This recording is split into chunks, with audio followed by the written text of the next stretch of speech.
বাবা মায়ের একমাত্র সন্তান রোহান। বিয়ের অনেক বছর পর সন্তান লাভ হয় চন্দ্রা আর দিহানের। সেই রোহানের পর আর কোনো সন্তান হয়নি তাদের। সব মিলিয়ে বেশ সাদরেই বড় হয়েছে সে। তার কোনো চাওয়া পাওয়াই চন্দ্রা অপূর্ণ রাখেনি। রোহানও তার বাবা মায়ের সাথে বেশ সুখেই দিন পার করছে। দেখতে দেখতে সে বড় হয়ে গেল। এখন তার অনেক বন্ধু বান্ধব। তাদের সবার কাছ থেকে দেখে দেখে সে তার মা বাবার কাছে প্রায় বিভিন্ন জিনিসের আবদার করে। একদিন বিকেলে বলছিলাম যে রোহনের একটা মোটরসাইকেলের খুব শখ, এবার ওকে একটা মোটরসাইকেল কিনে দাও না। ওর সব বন্ধুদের মোটরসাইকেল আছে। অন্য সবার আছে বলে যে তারও থাকতে হবে এমন তো কোনো কথা নেই চন্দ্রা। মনে নেই সেবার সাইকেল কিনে দিলাম, তার পরের দিনই সে সাইকেল ভেঙে চুরে বাসায় আনলো। সাইকেল গেল, তাতে কোনো ক্ষতি নেই, কিন্তু সেও যে মরতে মরতে বেঁচে ফিরেছে। ও কি আর ছোট আছে, বড় হয়েছে না? এখন কি আর ওইসব করবে? নিশ্চয়ই খেয়াল রাখবে আর ভালোভাবে চালাবে। আর ও তো ড্রাইভিংও শিখবে। তুমি খুব ভালো করেই জানো যে রোহান কোনো কিছুই মন দিয়ে করে না। কাজ শুরু করে সেটা শেষ না করেই রেখে দেয়। এটাও দেখবে ভালো করে শিখবে না, এরপর রাস্তায় মোটরসাইকেল নিয়ে বের হয়ে অ্যাক্সিডেন্ট ঘটাবে। আমাকে ওর ব্যাপারে শিখাতে এসো না। তুমি সবসময় ছেলের দোষ কেন দেখো বলো তো? ওকে যদি নিজে নিজে শিখতে না দাও তাহলে ও শিখবে কেমন করে? ও তো কিছু শিখবে না, সারা জীবন বাবা মার ঘাড়েই পড়ে থাকতে হবে। তুমি ওর কোনো দোষ দেখতে পাও না। আমি ওকে শাসনও করি, তবে তোমার মতো নয়, তুমি একটু বেশিই করো। আচ্ছা, ও যখন স্কুলে পড়তো ওর একটা ফ্রেন্ডের জ্যামিতিও চুরি করেছিল, তুমি কিছু বলেছিলে? ওটাকে চুরি কেন বলছো বলো তো? না বলে নিয়ে এসেছিল। না বলে নিয়ে আসাটাকেই চুরি বলে চন্দ্রা। এছাড়া শুধু সেবারই না, আরো কিছু জিনিস পাওয়া গেছে যেটা ওর না, বা ও নিজেও সেটা কিনেনি। মাঝে মাঝে আমার পকেট থেকে ওর টাকা সরিয়েছে। সেটার বেলায় কি বলবে, এটাও কি চুরি না? আশ্চর্য, বাবার টাকা নিতে পারবে না? কথা ঘুরিও না, নিতে পারবে, তার জন্য তো চাইতে হবে, কিন্তু সে চায় না, নিজের মনে করে নিয়ে নেয়। আর এটা কি আমি চুরিই বলবো? আর ওর কিসের অভাব আমি রেখেছি বলতো? ছেলেটা এমন বিগড়ে গেল কেন? এখন যা দেখছি ছেলেটার শুধু শিক্ষারই অভাব। ও সব একটু আধটু ওই বয়সে করেই, এই সব ধরে বসে থেকো না তো। আর এখন থেকেই ও একটু একটু করে শিখবে। হাসালে তুমি আমাকে। এখন থেকে শিখবে? এখন শেখার বয়স নাকি? এখন অন্যকে ওর শেখানোর বয়স। আর তোমার বলা সেই একটু আধটু যখন বিরাট আকার ধারণ করবে তখন কে দেয়ার কুল পাবে না। তোমার আশকারা পেয়েই ছেলেটা বিপদে গেছে, এখন যা বুঝতে পারছি। হ্যাঁ, এখন তো শুধু আমারই দোষ দেবে। সব সময় তো দোষ মায়েদেরই হয়। ঠিক আছে, যা হবার হয়ে গেছে, এবার একটু শাসন করো। নিজে তো ছেলেটাকে এটা সেটা করে শাসন করো, আমার জন্য আর কি কিছু বাকি রেখেছো নাকি? যা পারো করো গিয়ে। তোমাকে কিছু বলে লাভ নেই, তুমি ওর ব্যাপারে সবসময় উদাসীনই থাকবে। আর কোনো কথা বাড়িও না। এবার এক কাপ চা দাও এনে আমাকে। সে যাচ্ছি, কিন্তু মোটরসাইকেলের বিষয়টা। মোটরসাইকেলের জন্য টাকা আমি দিতে পারবো না। ঘরে যেই টাকা আছে সেটা আমার ব্যবসার টাকা। নতুন মাল তুলতে হবে দোকানে, নয়তো ভরাডুবি হবে। ওর একটা শখ তুমি রাখবে না? বাবা হয়ে যদি ছেলের এই শখটা না রাখলে, তাহলে আর কি করলে তুমি? না, রাখবো না আমি। ছেলেটার মন খারাপ হবে যে। ওকে বলো নিজে টাকা আয় করে তারপর ওর শখ পূরণ করতে।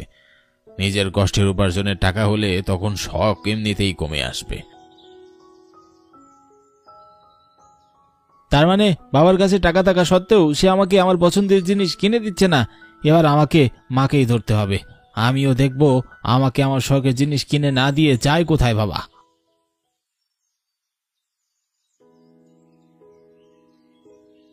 মা, বাবা কি বললো সাইকেলের বিষয়ে? বলছি রে বাবা, আমি কিন্তু তোর বাবাকে সব জানিয়ে দিয়েছি, কিন্তু তোর বাবা তো সব জানিয়ে দিল, এখন কিনে দিতে পারবে না। তোর নাকি এখনো দায়িত্ব জ্ঞান হয়নি। আর তুমিও সেটা মেনে নিলে? আমার হয়ে তুমি কিছু বলতে পারলে না? বলিনি আবার, তবুও তো মানছে না। আসলে বয়স হয়েছে তো, এক রোখা স্বভাবটা বেড়েছে। আমিও তো তাই বলছি, আমার বয়স হয়েছে। এত সব সম্পত্তি কার জন্য তোমরা তৈরি করেছো? আমি তো তোমাদের একমাত্র সন্তান, সবকিছু তো আমার জন্যই নাকি? ওই বুড়ো আর বাঁচবে কদিন? রোহান, নিজের বাবাকে নিয়ে এইভাবে বলতে একটুকু বিবেকে বাঁধলো না? ছি, আদর দিয়ে কি সত্যিই আমি তোকে নষ্ট করে ফেললাম? না, এভাবে বলা যাবে না। মাও যদি বেঁকে বসে তাহলে তো আর মোটর সাইকেলটা পাবো না। সরি, আমি আসলে ওইভাবে বলতে চাইনি। আমাকে ছোট থেকে কিছুর অভাবই তোমরা বুঝতে দাওনি। আমার সব আবদার তো তোমার কাছেই আমি বলি। প্লিজ মা, লক্ষ্মী মা আমার, তুমি একটু বাবাকে বুঝিয়ে বলো মোটর সাইকেলটা আমার দরকার। আচ্ছা, আমি দেখছি কি করা যায়, কিন্তু খবরদার, আর যদি কখনো আমি শুনেছি বাবার নামে এমন বাজে কথা। না মা, আর অমন কথা বলবো না, প্রমিস করছি। ঠিক আছে, তুই এখানে দাঁড়া, আমি দেখছি কি করা যায়। রাতে তোর বাবা অফিস থেকে ফিরলে আমি আবারও এই নিয়ে কথা বলবো।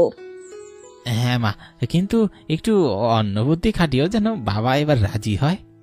হ্যাঁ হ্যাঁ, সেই নিয়ে তোকে ভাবতে হবে না।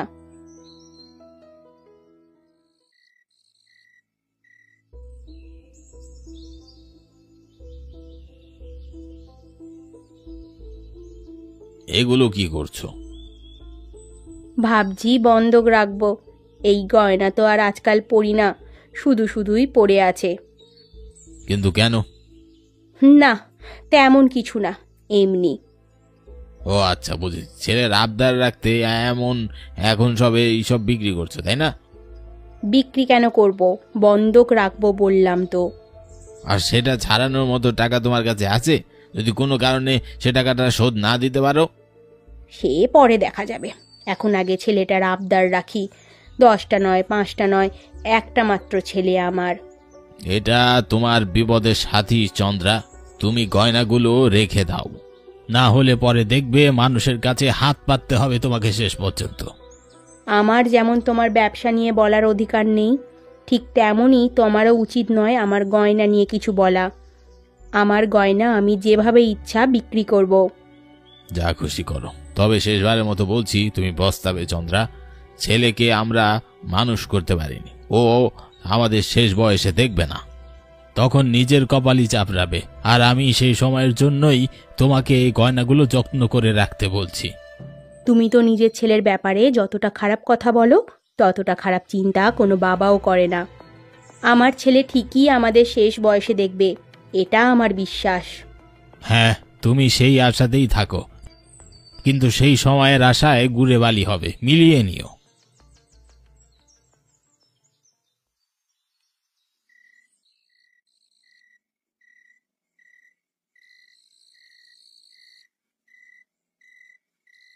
গয়না বন্ধকের টাকা?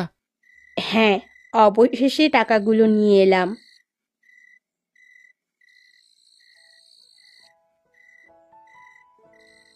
তা এখানে এনে রাখছো কেন? ছেলেকে দিয়ে আসো, ছেলের আবদার বলে কথা। আজকে না, কালকে দিব। কালকে তো জন্মদিন, সেই উপলক্ষে দেব। হ্যাঁ তাই তো, কালকে তোর জন্মদিন, আমারও তো ওকে কিছু উপহার দেওয়া উচিত। কি উপহার দেব শুনি? একটা ক্যামেরা দেই, কদিন আগেই না চাইছিল। কিন্তু তুমি না ওই টাকা ব্যবসার জন্য রেখেছিলে? তা রেখেছিলাম, তবে আপাতত সেটা লাগছে না। ওর তো ফটোগ্রাফির খুব শখ, যদি এটাতেও ভালো কিছু করতে পারে ক্ষতি কি?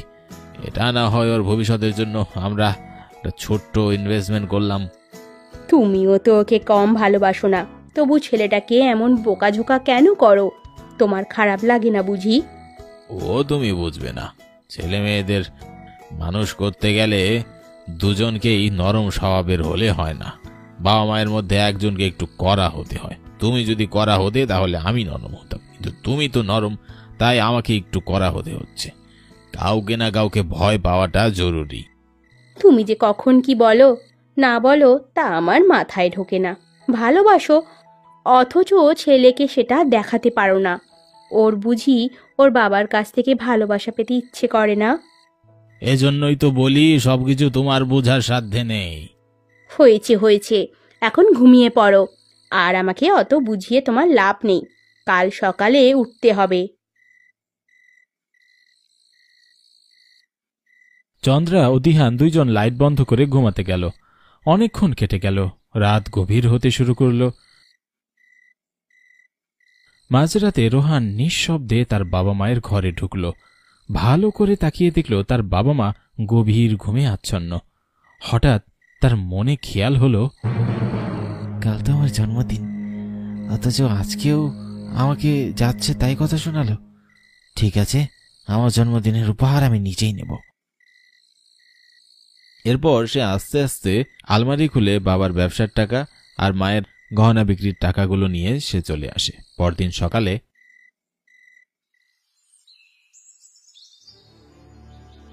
ওগো ওগো, ওঠো ওঠো, দেখো আলমারিতে একটা টাকাও নেই। টাকা নেই মানে কি বলছো এসব? কাল রাতেই তো তুমি আমার চোখের সামনে সবগুলো টাকা আলমারিতে ঢুকিয়ে রাখলে। আমি তো তাই ভাবছি, কোথা থেকে কি হলো কিছুই বুঝতে পারছি না। ঠিক করে খোঁজো তো, তুমি হয়তো ঘুমের ঘুরে আছো এখনো। ভালো করে মনে করে দেখো কোথায় রেখেছিলে। খুঁজছি তো, কিন্তু কিন্তু পাচ্ছি না তো। কি হলো তোমার, কোথায় যাচ্ছ? হয়তো চোর বাসার ভিতরেই আছে, সেটাই ধরতে চাচ্ছি। চোর বাসার ভেতরে আছে মানে? তুমি কি বলতে চাইছো?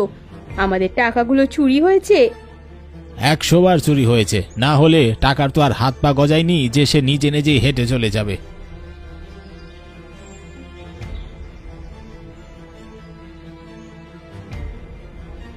দাঁড়া রোহান। থমকে দাঁড়ালো রোহান। দিহান আর চন্দ্রার সচরাচর এত সকালে ঘুম ভাঙে না। রোহান এই সুযোগেই টাকাগুলো নিয়ে তার নিজের মতো খরচ করতে চাইছিল, কিন্তু দুর্ভাগ্যবশত হাতে টাকাগুলো রেখেই সে ধরা পড়ে গেল তার বাবা মায়ের কাছে। তোমরা এত সকালে আমার রুমে? তোমার হাতের ওই টাকার বান্ডিলগুলোর দিকে তাকালেই বুঝবে কি হয়েছে। ওই দেখো চন্দ্রা, তোমার ছেলে টাকাগুলো চুরি করেই নিয়ে যাচ্ছিল। এবার দেখলে কত নষ্ট একটা ছেলে তুমি তৈরি করেছো। আসলে বাবা, তোমরা যা ভাবছো তেমন কিছু না। আমি আর কোনো কিছু বলবো না। যা বলার তোমার মা যদি বলতে চান তবে বলবে, আর যদি তাতেও কোনো কিছু বলতে ইচ্ছা না করে তাহলে তার প্রতিও আমার কিছু বলার থাকবে না। আমি আজীবন তোর হয়ে সাফাই গেয়েছি, আজ বুঝতে পারলাম সেটা কত বড় ভুল। আমার বিশ্বাস তুই এইভাবে ভেঙে দিলি। মা, আমি চুপ! আর একটা কথাও বলবি না। তুই আর আমাকে মা বলে ডাকবি না। যে ছেলে বাবা মায়ের খেয়ে পড়ে বাবা মায়ের আলমারি থেকেই চুরি করে, সে আমার ছেলে হতে পারে না। মা, আমি চুরি করিনি। এগুলো তো আমার জন্যই তোমরা জমিয়েছো, তাই আমি টাকাগুলো নিয়েছি। আরে আহাম্মক, তুই চুরি আর টাকা নেয়ার মাঝখানে এখনো ফারাক শিখলি না। কাউকে না বলে কোনো কিছু নেয়াটাই তো চুরি, আবার এখানে বড় বড় কথা বলছিস। চোরের মায়ের বড় গোড়া, তাই না?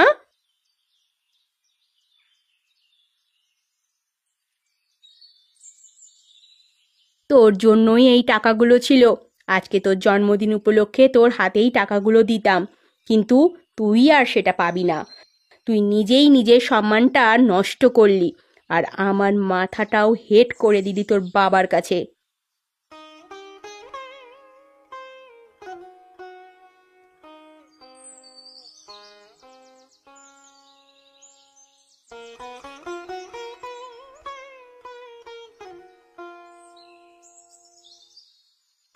বাবা, কে বাবা?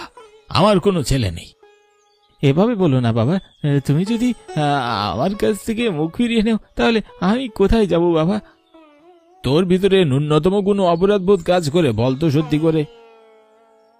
ছোটবেলা থেকে যতবারই তুই কারো কাছ থেকে কোনো কিছু না বলে নিয়েছিলি, আমি তোকে শাসন করেছিলাম, বুঝিয়েছিলাম, কিন্তু আজ এত বছর পরেও একই কাজ কেন করতে গেলি তুই? হ্যাঁ, তার মানে তো তোর ভিতরে কোনো ন্যূনতম নৈতিকতা বোধই জন্মায়নি। আমাদের এত বছরের শিক্ষা সব বৃথা। বাবা, আমি এরপর থেকে আর কখনো এমন করবো না।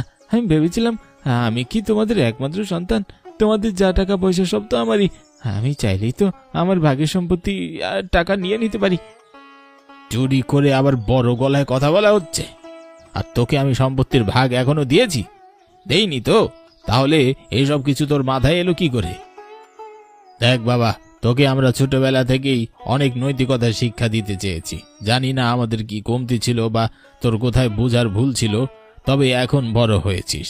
আজ বাদে কাল এই সংসারের দায়িত্ব তোকেই নিতে হবে।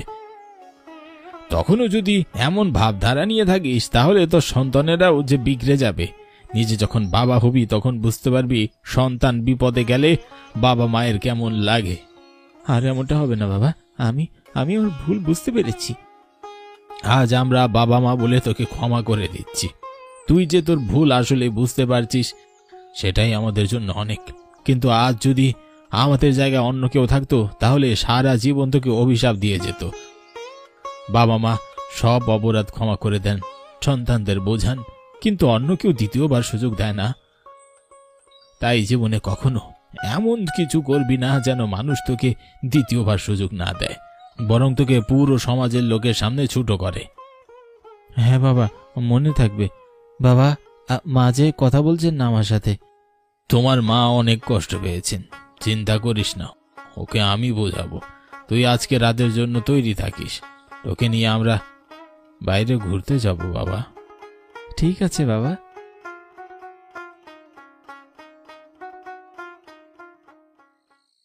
এরপর দিহান চন্দ্রাকে ভালো করে বুঝিয়ে ছেলের উপর থেকে অভিমান ভাঙিয়ে দিল এবং রাতের বেলায় তারা তিনজন বেরিয়ে গেল নিজেদের ভিতর একটা ভালো সময় কাটাতে।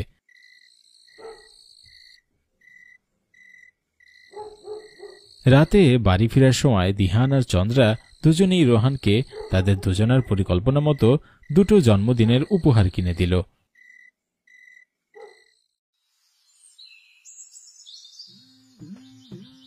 চুরি অনেক গর্হিত একটি অপরাধ, সেটা সমাজের মানুষের থেকেই হোক অথবা নিজের রক্তের মা বাবা থেকেই হোক।